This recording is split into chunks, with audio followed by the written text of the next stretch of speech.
अस्सलाम वालेकुम दोस्तों, तकरार ड्रामे जी नेक्स्ट एपिसोड जी धमाकेदार कहानी ॿुधाईंदा हलूं जेका किस्त हाणे अचण वारी आहे। छा इन में वाकई हाणे नवाब खान ऐं सजावल खान जे विच में ठा थी वेंदो? छा मीर हाणे कहिड़ो क़दम खणण वारो आहे नवाब खान जे ख़िलाफ़? छा अचण वारनि किस्तनि में दोस्तों मूसा वारा भी जेल में छुटी ईंदा या वरी दोस्तों वक्त के पूरो कंदो मीर?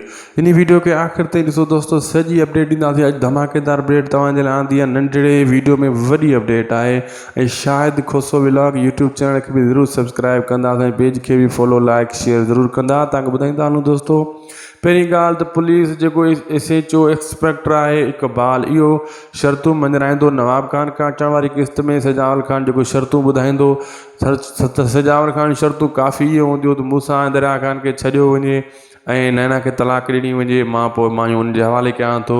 ऐं सजावल खान कुझु शर्तूं घटि कंदो ऐं इहो नवाब खान भी काफ़ी शर्तूं मञंदो। मूसा ऐं दरिया खान वारी शर्त उहो ई उहो मञी वेठो आहे, उहा मञंदो। बाक़ी तलाक करे ॻाल्हि ते थोरो इन्हनि जी अटक थींदी ऐं नवाब खान चवंदो इहा मां नथो करे सघां।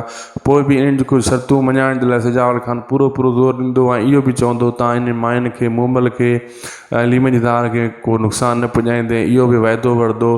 पोइ जेको आहे इन्हनि जे हवाले करण जी ॻाल्हि कंदो। ऐं मीर जेको आहे दोस्तों उहो सम्झी वियो आहे सजावल खान सियाणो आहे, कांव आहे, तॾहिं बच्चा लाइ बाक़ी असां हिकु हिकु थी मार खाई आसीं।